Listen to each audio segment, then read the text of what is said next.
Que a paz do Mestre Jesus nos envolva, que os benfeitores espirituais da Sociedade Palatiniense de Estudos Espíritas possam nos inspirar, tornando-nos médium da orientação maior para cada um de nós, já que no Espiritismo não somos sacerdotes, não temos sacerdócio.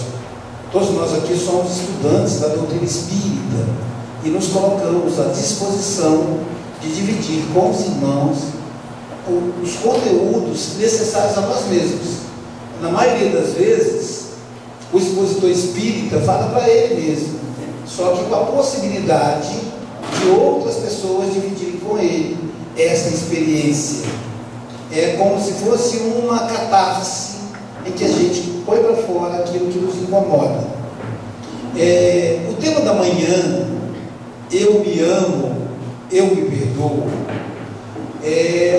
nasceu das reflexões ligadas ao meu livro Terapêutica do Perdão, que já está com a segunda edição esgotada, né? E a editora não pode lançar agora a terceira edição, porque agora no mês de julho, início do mês que vem, vai ser lançado o nosso próximo livro, Por Entre as Dores. Então toda a nossa atenção está sendo voltada para um novo livro, que vai sair bilíngue, em português e inglês. Ele vai ser lançado primeiramente na Europa, em Portugal no dia 11 de junho, depois dia 12 na Itália, depois em várias cidades da Suíça, e encerrando em Portugal quando nós retornamos para o Brasil. Aí a partir de final de julho, agosto, a gente começa a lançá-lo aqui no Brasil. Então a nossa intenção está sendo para isso.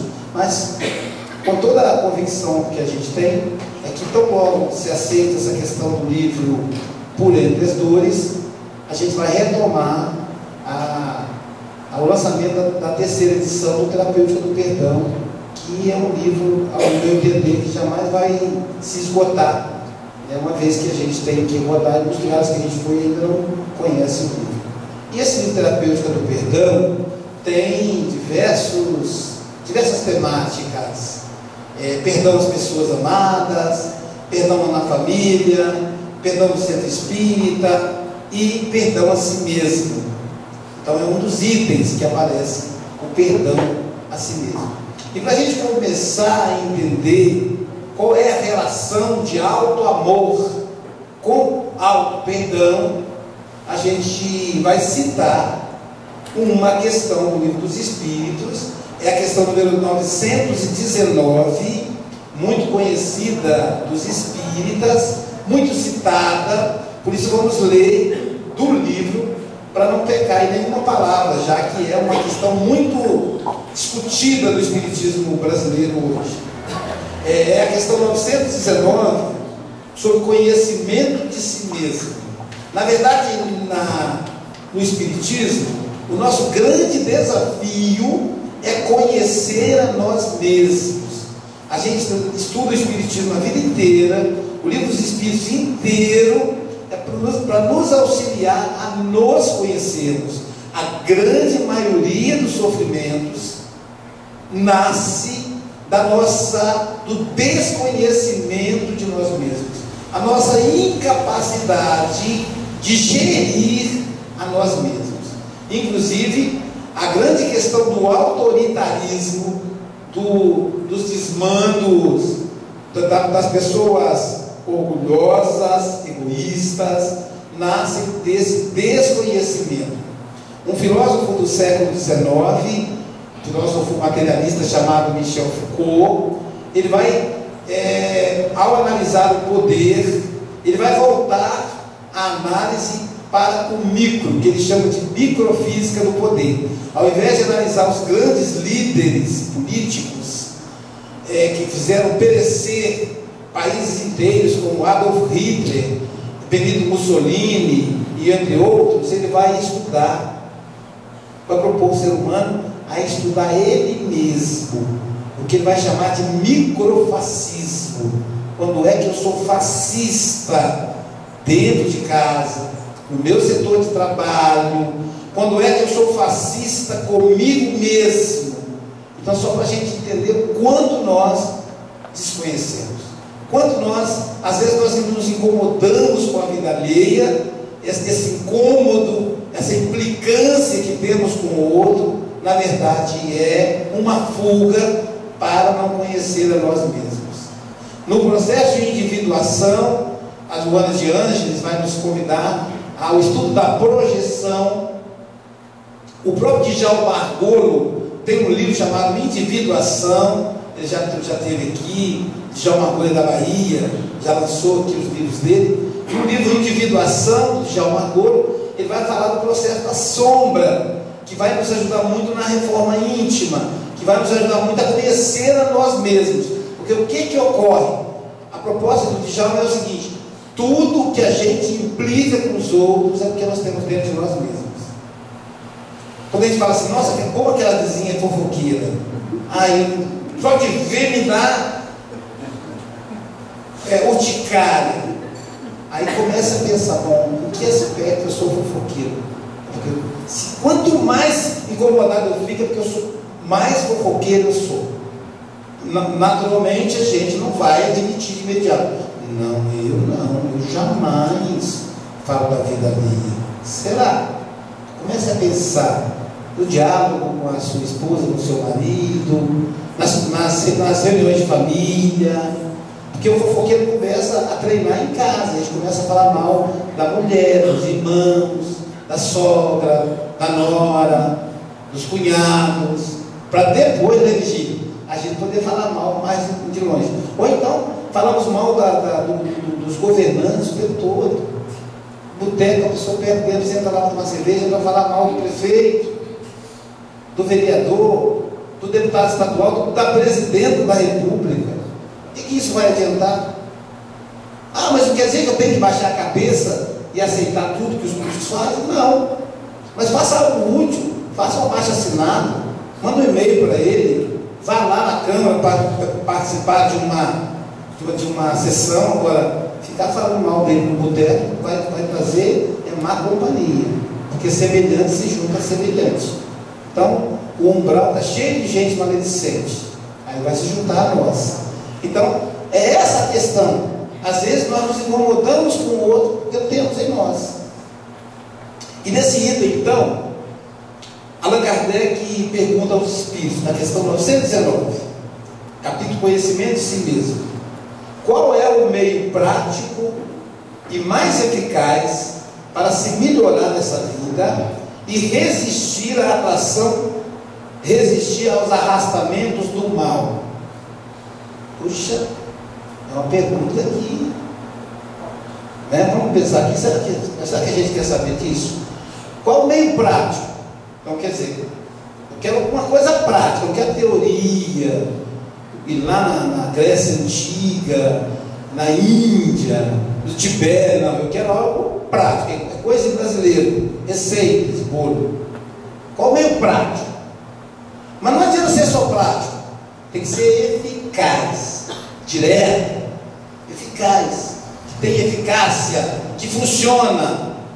Então, olha a pergunta de Allan Kardec, só a pergunta a gente já percebe a sabedoria na pergunta. Qual o meio prático e mais eficaz? Existem vários, mas eu quero o mais eficaz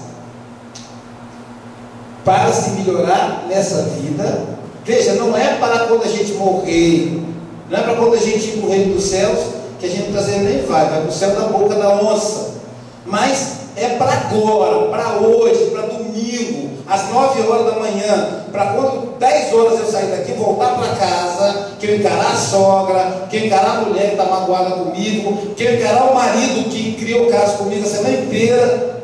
Qual é? Então tem que ser eficaz, né? Para melhorar nessa vida, é nessa vida, é agora. E, primeiro melhorar, e resistir aos arrastamentos do mal. Porque não adianta você melhorar, o mal vai continuar batendo na sua porta.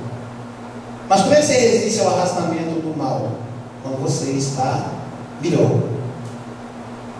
A pessoa diz, eu não consigo, Aloysio. A pessoa me chama para tomar uma cervejinha e eu não resisto. Você diz que médio não pode beber, mas eu não resisto, então eu não vou poder continuar na atividade mediúnica, porque me chama na hora, eu acabo cedendo. Não, porque você não está melhor, você não melhorou. Provoca, só arrasta, a gente só tenta, porque a gente tem alguma coisa em nós. Não tem tentação para quem já superou. Imagina, por exemplo, não sei se vocês lembram do filme do Chico Xavier. O pai do Chico Xavier percebe que o Chico não quer saber de mulher, o menino parece que é estranho. Imagina como é que era a mentalidade do homem, do ser humano do século, da década de 1930. Chico nasceu em 1910. Quando ele estava com 20 anos, em 1930, imagina como era a cabeça dos homens naquela época. Meu filho, você já arrumou namorada? Porque ele tem que saber se você é homem. Não, pai, eu não quero saber de namorada. Ah, meu Deus, esse menino vai dar problema. E aí o pai do Chico, preocupado com ele, por amor até, leva o Chico no prostíbulo e paga as meninas do prostíbulo, as companheiras de lá, para seduzi-lo. E dá um prêmio para elas. Olha, quem conseguir convencer meu filho a fazer sexo vai ganhar um prêmio maior. E aí enquanto isso ele fica conversando com a gerente do prostíbulo. Quando ele volta, está todas as prostitutas ajoelhadas e Chico rezando junto com ela. Lembra disso no filme? Quem não viu o filme, veja, gente. Então ele mostra que não tem. Ele é uma pessoa boa, ele já venceu o mal, então não tem como tentar. Agora, se é uma pessoa com fragilidade, ela vai ser tentada. Por isso, se a pessoa não está preparada, não deve ir. Não deve entrar, porque para entrar e se lamear, melhor não entrar. Vamos ver o que os Espíritos respondem? Quem responde é o Espírito Santo Agostinho. Ele diz assim: um sábio da antiguidade vou-lo disse, conhece-te a ti mesmo. Então o negócio é conhecer. Mas ele pediu uma atividade prática e eficaz. Só isso. 1, 2, 3, 4, 5 palavras. Conhece-te a ti mesmo.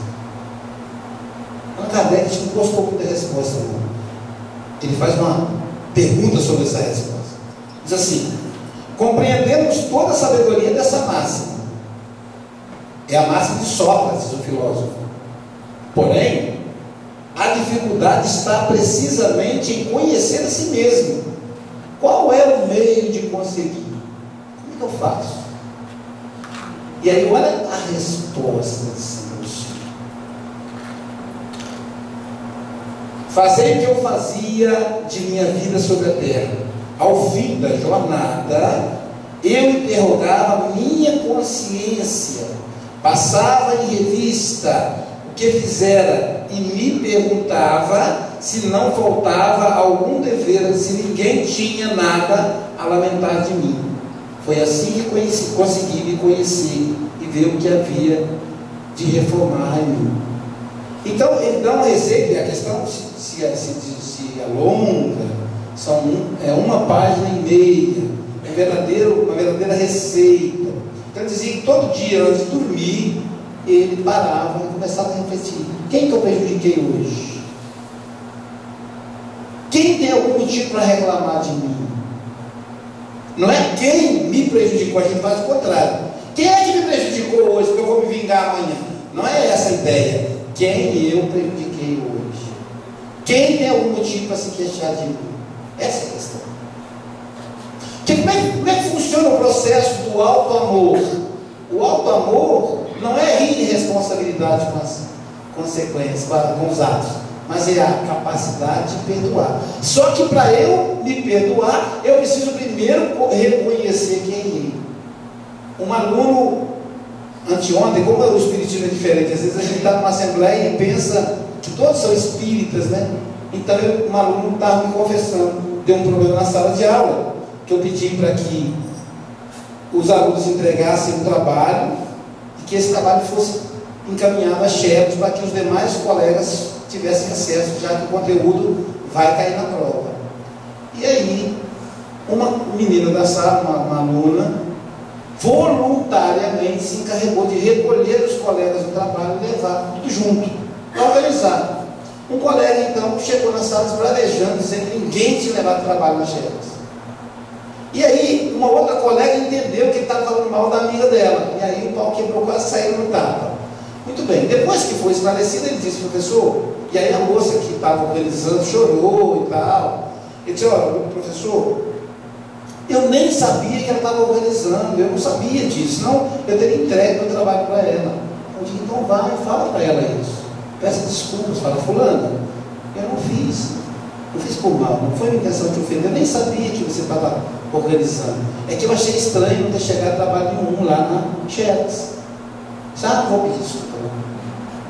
Isso é menos um peso para você carregar, rapaz. Não carrega o peso, não.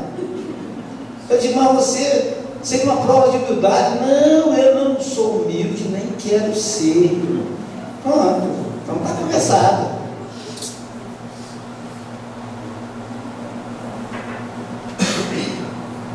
Então, a grande questão começa exatamente o alto amor. Ele nasce primeiro da gente reconhecer que a gente errou, e aí reconhecendo, ter a princípio de perdoar, e melhor, de se auto-perdoar. Quando ele diz assim, eu não vou procurar ninguém porque não me incomoda, na verdade ele estava dizendo, eu não me perdoo.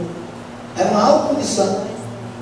Essa relação aí, a garota, pela grandeza dela, provavelmente ela vai perdoá-lo. Agora isso vai ficar circulando a cabeça dele. Porque quando a gente é ofendido, é muito simples. Se alguém te fez mal, é muito simples. É só você perdoar a pessoa.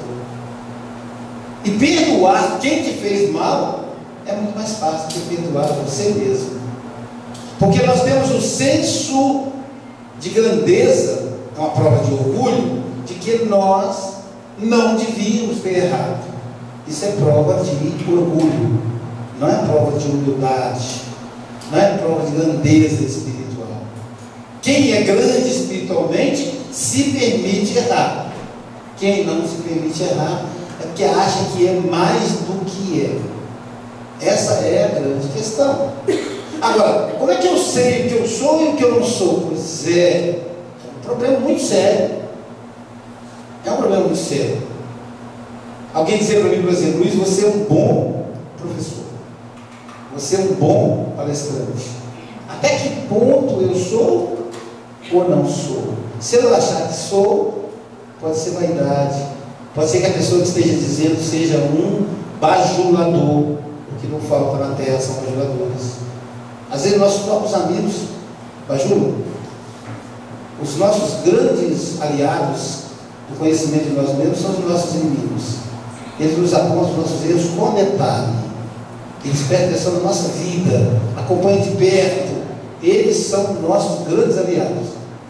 Os amigos não prestam para essas coisas não falam. Amigo não presta para ajudar a gente a conhecer a nós mesmos. Se eu pergunto Vigílio, o que você acha? Está muito bom, você é bom. Não vale. O Chico Xavier dizia que os adversários eram grandes professores dele. Ele precisava deles, porque eles ensinavam ele, botava ele no lugar dele. Aí ele falava, mas os amigos são os maiores tesouros do mundo. Os nossos maiores tesouros, eles nos sustentam, nos dão vontade de viver. Chico amava tantos amigos que ele escrevia cartas para eles. Não escrevia para amigo distante, não, para um amigo que trabalhava com ele no dia a dia lá na casa da prece. Aí você pensa assim, mas se a pessoa vai encontrar com a outra, para que ela vai escrever? Fala! Mas é que quando você para para escrever, você consegue aprofundar o processo. Que pena que nós perdemos o hábito de escrever cartas. consertar, acertar, embolar o papel, fazer de novo. No computador não, você erra uma palavra, você deleta. A carta não, você vai ter que escrever tudo de novo. Então você tem que escrever com atenção. Naquele momento, a pessoa que vai receber a sua carta, ela é exclusiva para você. Você apaga tudo e fica só pensando nela. É uma declaração de amor. Quem recebe carta, tu saiba que o outro te ama. Ele está te fazendo uma das mais belas declarações de amor. Uma das vezes que eu fui ao Ouro Preto levar os alunos para uma visita técnica, no final da visita eu estava muito sem dinheiro de nada, mas eu queria levar uma lembrança para a família. Aí conversei com o guia, falei para o guia: olha, eu tenho aqui R$10, eu preciso comprar uma lembrança. Disse: olha, R$10 é difícil achar uma lembrança, mas eu posso conseguir uma para você. Eu disse: então tá bom. Como é que tem que ser essa lembrança? Eu falei: bom, primeiro tem que ser 8 lembranças, não pode ser uma só. Aí você está querendo que eu faça um milagre. Uma tudo bem, agora 8, onde eu vou achar uma coisa de R$1 para você? Não sei. Como você é guia, você é um ótimo guia, você consegue fazer milagres, prendendo a atenção dos alunos, provavelmente você consegue fazer um milagre também de conseguir esse presente para mim. Aí ele levou num artesão, amigo dele, muito bom artesão, e esse artesão então falou: olha, a única coisa que eu tenho aqui, mais barato que eu tenho aqui, são as pirâmides de pedra sabão, que custam R$4 cada uma. Aí ele disse para mim: mas o professor precisa de 8. Ele disse: então 8 vezes 4, R$32. Mas ele só tem 10. Aí o artesão olhou para mim: deve ser esse jeito muito caro de pau, lá do Espírito Santo, para pechinchar aqui no Ouro Preto. Enfim, o artesão foi tocado pelo amor de Jesus e me vendeu o negócio por R$10. As 8 pirâmides são menos de R$2 cada uma. Aí quando ele estava embalando, eu disse: não, mas você embalar, eu gostaria que você gravasse o nome da pessoa e a data. Só para gravar eu cobro R$3. Então como é que eu vou fazer isso? Pois é, aí ele gravou. É um negócio que a gente fez. E aí, quando eu cheguei aqui no Espírito Santo, fui entregando as pirâmides, uma para cada pessoa que eu havia elegido naquela data. E aí uma das pessoas é a minha sogra. E minha sogra é uma figura extraordinária.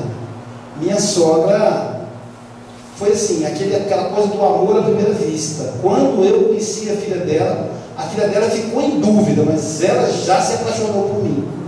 Isso é fantástico.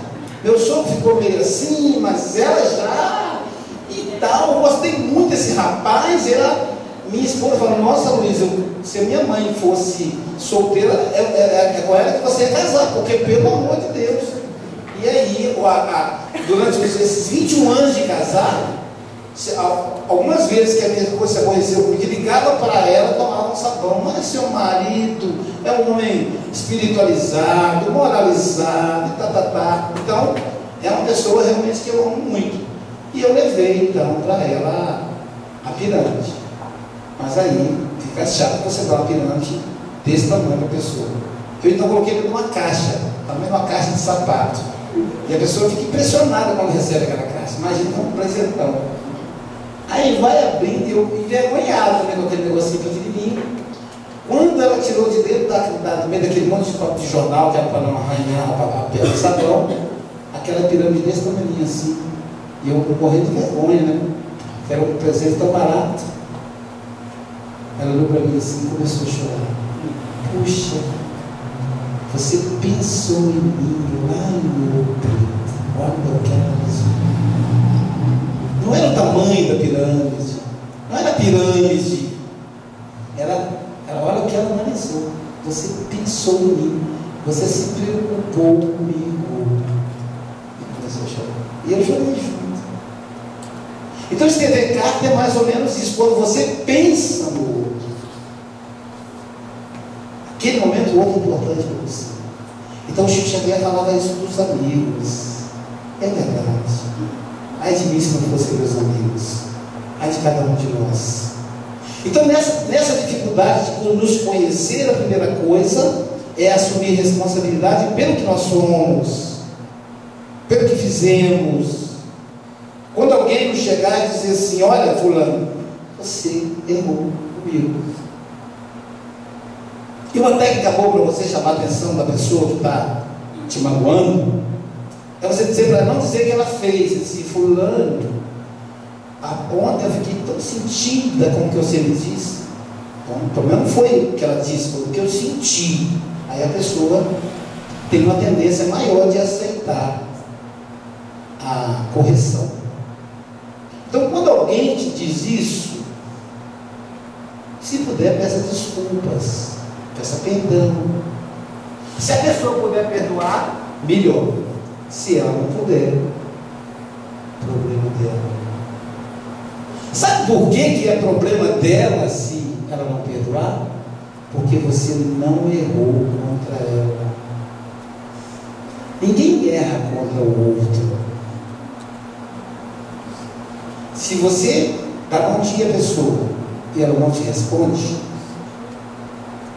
não é com você o problema. A gente tem mania de levar as coisas para o lado pessoal. Tem uma historinha que circulou na internet durante muito tempo, que dizia o seguinte: um amigo foi visitar o outro em Londres. Chegando lá, de manhã, ele disse: vou comprar jornal. O amigo desceu, andou uma quadra, chegou na banca de jornal. O jornaleiro com a cara feia virada para baixo, que tem gente que parece que chupa limão de manhã cedo. É verdade, sem açúcar. Talvez porque o limão tem vitamina C e a pessoa quer estar bem de saúde, mas ela já amanhece com a cara azeda. Então o camarada já com a cara azeda, o jornaleiro, e o amigo do visitante disse para o jornaleiro: por favor, o senhor já chegou o jornal tal? Claro que chegou. Você sabe muito bem que o jornal chega aqui às 6 da manhã. Eu acordo às 5. Então tá certo, você por favor pode me dar o jornal? Aí o brasileiro falou, o brasileiro visitante falou, ele disse o seguinte: por que ele está assim? Não, ele não está assim, ele é assim. Porque se para ele estar assim, é se fosse só hoje. Só que ele é assim sempre. Todos os dias você compra jornal com ele, todos os dias. Todos os dias ele se distrata assim, todos os dias. E por que você insiste em comprar jornal com ele? Você por acaso é masoquista? Gosta de apanhar? Ele disse: não, o jornaleiro mais próximo fica a 5 quadras daqui. Eu não vou andar 5 quadras por causa do mau humor dele. É ele que está com mau humor, não sou eu, muito bem. Não é comigo o problema. Ele distrata todos que vêm comprar jornal com ele. Então a gente leva para o lado pessoal, a gente acha que é com a gente. E aí a gente se incomoda com o outro. Então não é pessoal, o outro não nos distratou porque é pessoal. Nós não distratamos o outro porque é pessoal, porque nós estamos bem. O autoconhecimento ele funciona. Por que Santo Agostinho propõe, quando formos dormir, para que no dia seguinte a gente acorde melhor, para que a gente não seja aprisionado pelos impulsos de uma noite mal dormida, das companhias espirituais. Mas se isso acontecer e ainda assim a gente der uma má resposta, a gente não fez o ponto de vista pessoal. E às vezes fazemos isso com a pessoa que nós mais amamos. Não é com ninguém estranho, não, é com a gente de casa, que é o primeiro a ter contato com a gente. Às vezes a esposa pergunta: bom dia. Mulher, já começa ali. Ou então nem responde, que é para a mulher. A minha esposa, quando ela está no TPM, ela não responde, ela fica muda. Eu já sei que é sinal vermelho. Não mexe não, deixa quieto, deixa passar. Então, aí eu disse: mas por que essa mulher está implicando? Não, ela está no TPM, meu Deus, é um problema orgânico dela lá, que mistura com o espiritual, porque eu acho que as mulheres de TPMs desencarnadas se juntam às encarnadas. Deve ser um complô contra os homens, a TPM. Então, para que eu vou mexer com ela? Não é nada comigo.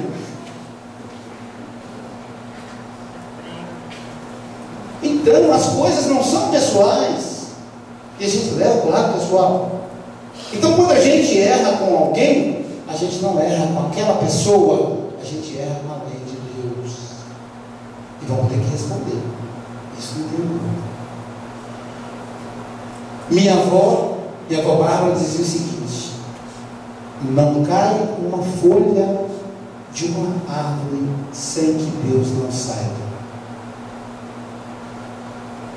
Deus sabe quantos fios brancos a gente tem na cabeça. No meu caso, nenhum, porque meu cabelo não embranquece. Vigília também não. É o espiritismo, não deixa. A gente, quando trabalha na casa espírita, o cabelo dele embranquece. É um benefício que a gente tem. Mas o que ela quer dizer com isso? Tudo está registrado milimetricamente. Só que se a gente entrar nessa paranoia, a gente fica doido. É igual aquela história: Deus está te vendo. Aí a pessoa vai para o banheiro e fala: sabe, Deus está me vendo aqui no banheiro, meu Deus. Então, não é nesse sentido, é no sentido de que tudo está sendo registrado pela justiça e teremos que responder. Então, para que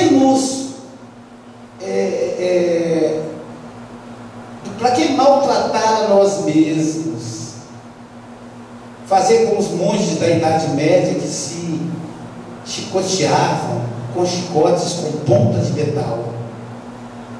Aquela ponta de metal cortava e deixava cicatriz. Às vezes nós nos martirizamos assim, com chicotes com ponta de metal. A gente deixa de comer porque fez alguma coisa que se arrependeu, que na verdade não é arrependimento, porque o arrependimento sincero faz com que a gente se perdoe. A gente deixa de ir à casa espírita. Hoje eu não vou na casa espírita, não. Eu tive uma briga feia com a minha esposa ontem, disse coisas para ela que não devia. Hoje eu não vou na casa espírita. Tudo bem, continua assim, vídeo da obsessão. Você vai ver o que é bom para todos. Espírita que está mal, vem para a casa espírita. Você vê alguma coisa errada, vem para a casa espírita na palestra. Mas com que cara que eu vou? Com a cara de pau, passa óleo de peroba. Já viu como é que é espírita na casa espírita? Como espírita entrou por aquela porta lá, ele já fica bonzinho. Às vezes sai de casa, em casa está lá igual um cavalo, dá uma patada na mulher, nos filhos, ou no marido. Aí quando chega ali, fala: bom dia, meu irmãozinho, dá um abraço. Aí você olha assim: nossa, que espírito nobre. É a transformação da porta do centro espírita. Mas a gente precisa fazer isso, precisamos estar aqui, porque enquanto a gente está aqui, os benfeitores fazem uma terapêutica, um tratamento para diluir aquelas emoções negativas, os sentimentos de mágoa, de culpa, são diluídos. E os espíritos utilizam da boca do expositor espírito, do palestrante, para falar ao nosso coração o que a gente está precisando. Tem gente que fala assim: vem cá, você fez uma visita lá em casa? Quem te contou que eu fiz isso essa noite? Se ninguém contou aqui, a espiritualidade sugere. Às vezes eu chego na casa espírita, o dirigente fala assim: isso nunca aconteceu, o dirigente nunca pediu, mas tem um dirigente que fala assim: Luiz, você podia aproveitar a sua palestra e dar uma espetadinha nos médiums. Digo: não vou falar. A tribuna não é para isso.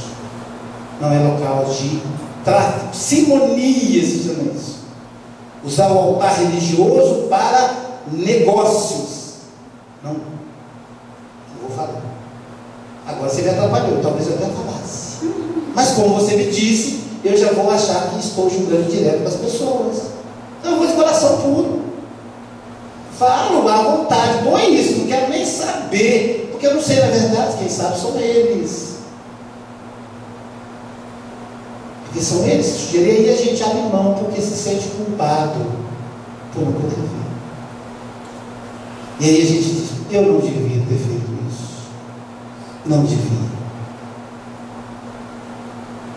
Eu me lembro quando saiu uma reportagem que um líder religioso, um líder evangélico aqui no estado, estava metido em corrupção e não pagar impostos ligados à questão do café. Prenderam um monte de gente, mas aí a mídia adora pegar, né, aqueles que deveriam ser exemplos. Então pegou lá logo um líder evangélico. E aí foi preso e tal. Aí os jornais foram em cima do pastor. Esse era o pastor auxiliar. Foi em cima do pastor-chefe. E disse para ele: você está sabendo que o pastor te ajuda, está preso porque desviou impostos? Estou sabendo. E o que você fala a respeito disso? Eu disse: eu sou pastor. O pastor cuida das suas ovelhas. Então eu vou cuidar da minha ovelha. Ele é minha ovelha. Eu achei extraordinária a resposta. Provavelmente as outras religiões ficaram até pensando, viu, apontando o dedo. Talvez até algum espírita. O problema é que 3 semanas depois foi o presidente de Casa Espírita preso também por desvio de café. Imposto de café. Então ele pega todo mundo. E aí o que a gente que é espírita vai fazer com esse presidente de Casa Espírita? Visitá-lo, oferecer a ele a oportunidade de crescer. Aí vai dizer: mas eu como presidente de Casa Espírita não devia ter feito isso. Gente, a palavra devia não devia existir. O que é devia? Eu não devo. Tudo bem. Agora não devia. O que eu posso fazer com o relógio?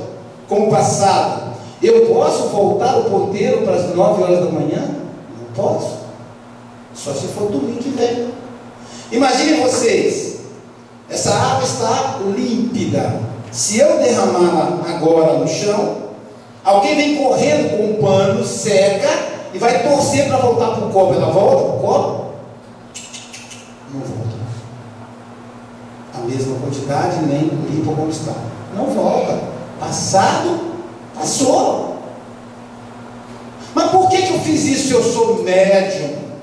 Se eu sou trabalhador espírita? Se eu sou um homem que estuda o Evangelho há mais de 10 anos? Porque você é gente.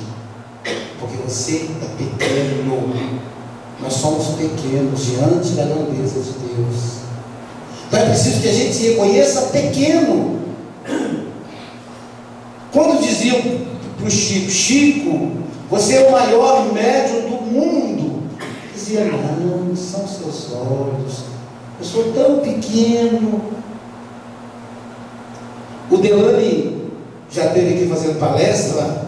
Me contou que quando ele foi visitar o Chico Xavier, ele falou: ele ficou olhando para o Chico assim, não falava nada, enquanto o Chico comentava. Ele começou a chorar. E o Chico observou ele chorando. E ele disse: Chico, você é um espírito tão nobre, é uma alma tão elevada, Chico. Só de chegar perto de você me dá vontade de chorar. Aí o Chico tocou o rosto dele e disse assim: não, Leonardo, meu filho, são seus olhos generosos. Eu sou um cisco diante da grandeza de Deus. Quer dizer, ali era o que? Humildismo?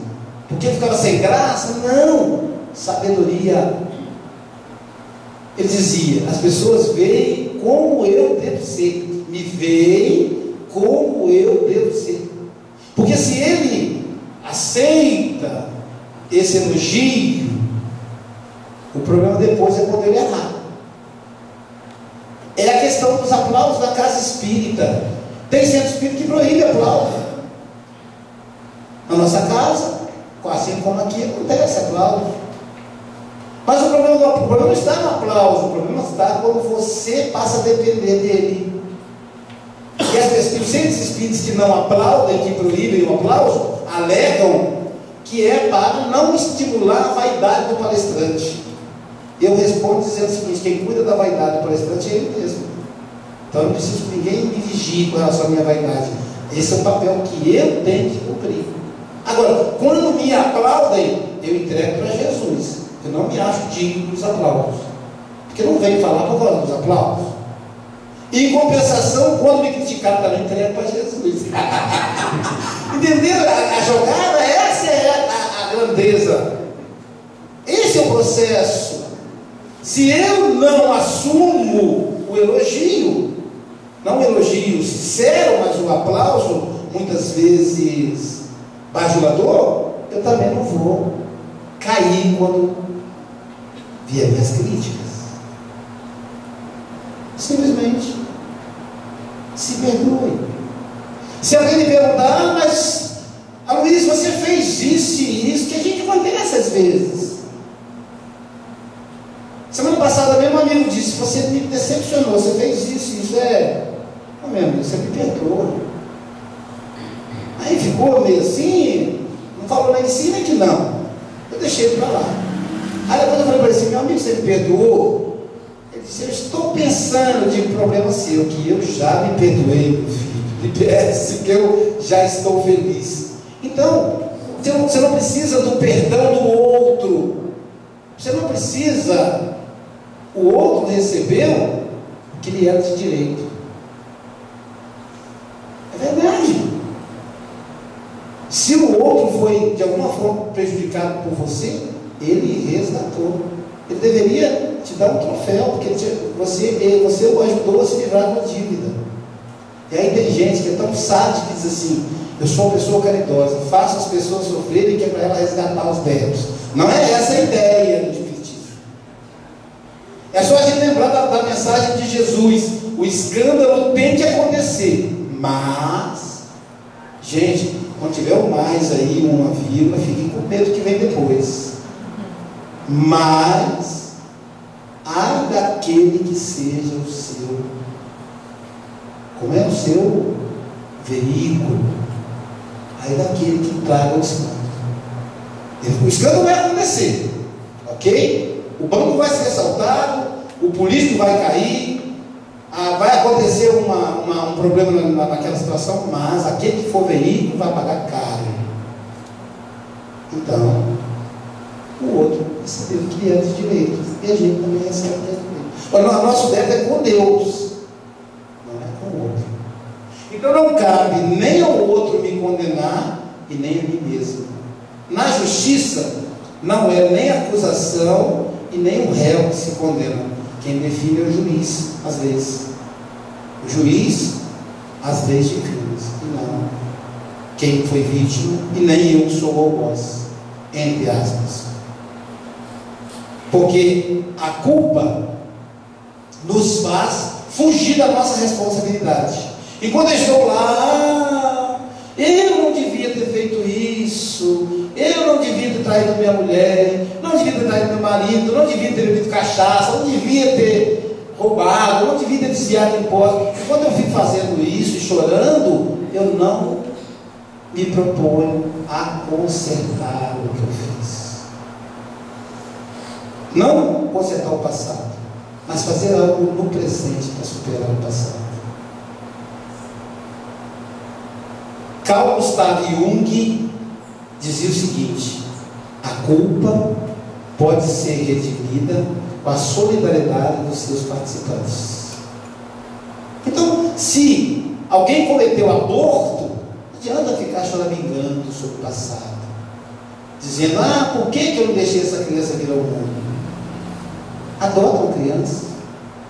Mas eu não tenho condição de criar uma criança. Vá num lugar pobre aí, pega uma família, escolha uma criança e fala assim, essa aqui é minha filhada, de hoje em diante eu vou custear alimentação, transporte e material escolar, roupa, tudo dessa criança, manda a conta para mim que eu pago, e vai visitar essa criança, e vai conversar com ela, final de semana, você adotou uma criança, e a criança continuou com os pais. A gente sabe que o Lar Mancheiro aqui tem um histórico belíssimo de socorro às crianças órfãs, crianças muitas vezes vítimas de violência. Mas aquelas crianças que têm família precisam ser assistidas com a família. O Chico tem um filho adotivo, o Eurípides. Eurípides conta a história, está no livro do Eurípides, como Aristóteles. Ele conta que quando o Chico viu o Eurípides pela primeira vez, o Eurípides tinha 7 anos. Chico olhou para ele e falou: meu filho, há quanto tempo que a gente quer ansiava te encontrar? Você é meu filho, dá um abraço aqui no seu pai. E os pais do Eurípides eram espíritas, ficaram olhando assim.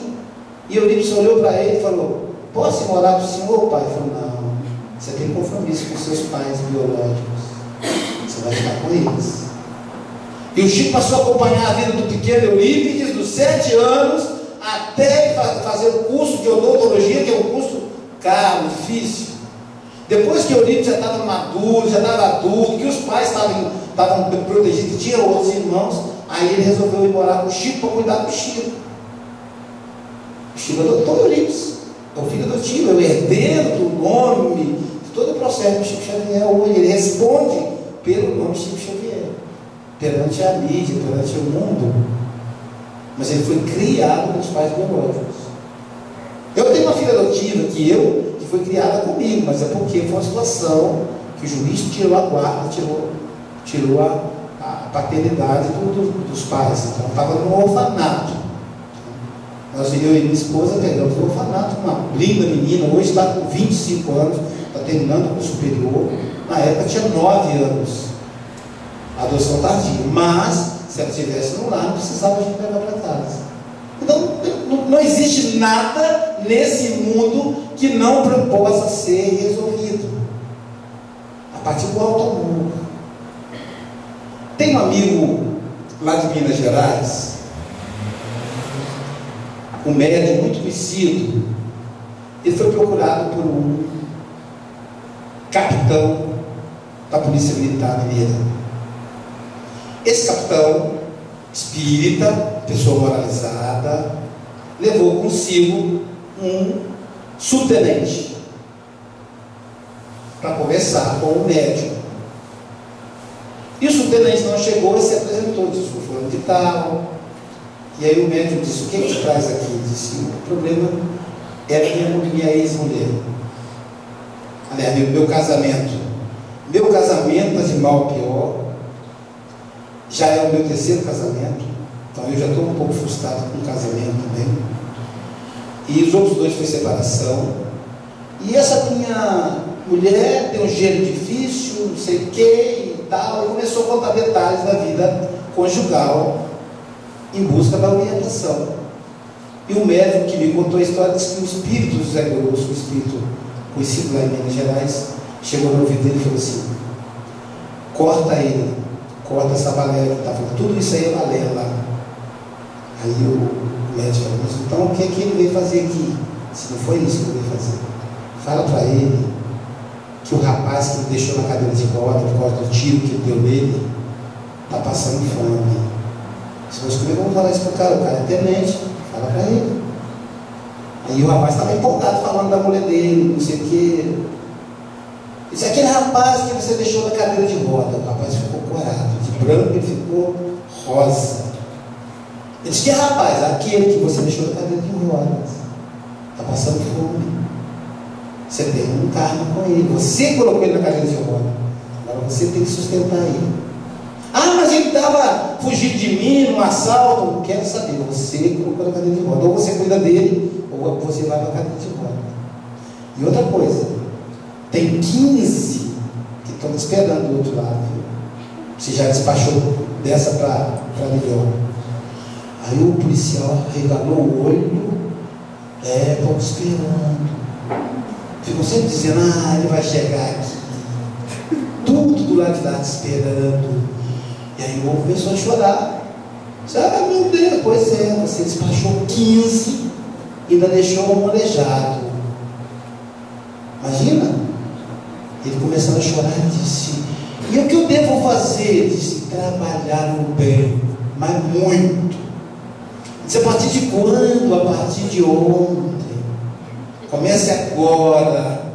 Eu vou fazer o quê? Começa fazendo sopa para as pessoas pobres e vá trabalhar. Gente, o tenente se tornou um leão no trabalho espírita. Se tornou um dos maiores divulgadores do Estado.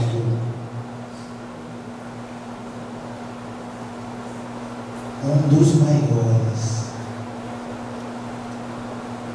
Os 15 que estavam lá do outro lado esperando ele, agora são amigos dele, nas reuniões mediúnicas, passaram décadas de trabalho no bem. Vocês imaginem, uma pessoa que matou 15 se transformou em um pregador do Evangelho. Então não é só na igreja evangélica que tem pessoas que se convertem, não, tem também no Espiritismo. O apóstolo Pedro vai dizer: o amor cobre multidão de pecados. Se nós amamos, se nós nos amamos, cobre multidão. Não se culpem, se amem, trabalhem, façam o bem, se livrem das culpas. Saiu na Gazeta de hoje 10 motivos de culpa. Eu ia até ler, mas não vai dar tempo. Depois vocês podem comprar e ler. 10 motivos de culpa para você se libertar da culpa. Não vale a pena. João de Deus vai dizer que a culpa paralisa o indivíduo. Olhar para trás paralisa. Caminhemos para frente. Caminhemos em direção a Deus. Nos encontros de Jesus com os discípulos, com as pessoas, havia sempre uma pergunta clássica: quem você quer? Era essa a pergunta. O que você quer? Elegemos na nossa vida o que a gente quer, para que a gente tenha uma vida mais leve, suave, portanto feliz. Aí a pessoa respondia: que o Senhor me cure. Sua fé te curou. Ele me tocava na pessoa. Da mesma forma como ele curou o aleijado, o cego, os cegos, aliás, ele curou os leprosos. E como é que a gente se liberta das feridas morais? 10 leprosos procuraram Jesus. E ele perguntou aos 10: o que vocês querem? E eles disseram: que o Senhor nos cure. Diferente de todas as outras passagens, essa passagem era diferente. Nela Jesus não fala assim: tua fé te curou.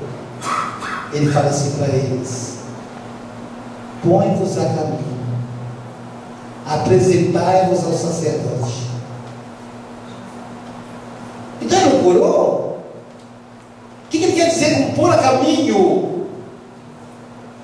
Dizem que dos 10, só um voltou para agradecer, mas esse é um outro detalhe para outra palestra. Mas por que põe a caminho?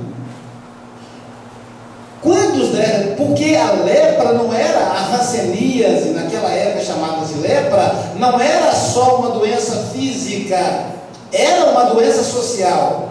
Eles eram isolados da sociedade. Não adiantava eles dizerem: fui curado por Jesus, que eles não voltariam à convivência social. Então era necessário caminhar. As nossas doenças morais nos afastam da vida social. Então quando Jesus fala para ele: põe-vos a caminho, imagina, os 10 juntos caminhavam, e de repente um olhava para o outro e via aquele nariz que estava deformado voltou a ter a sua aparência normal. Aquele que estava com o braço com ferida, a ferida fechou. E aí os 2 juntos, 5 juntos, 10 juntos, um dizia para o outro: olha, seu nariz melhorou. Às vezes é o outro que vê a nossa melhora. É a esposa, é o marido, é o filho, é o pai. Na convivência, na perseverança no trabalho do bem, é que os outros vão percebendo. Então, caminhando, a lepra foi sumindo do corpo daqueles 10. E por que apresentar o sacerdote? Quem é o sacerdote? O sacerdote representa a sociedade. O sacerdote, quando eles tiraram uma roupa para mostrar que não tinha mais ferida no corpo, o sacerdote elaborava um documento e dava a eles: agora você pode voltar a ter convivência social. Mas precisou caminhar de onde estava Jesus até o sacerdote para se limpar, como dizem os mineiros.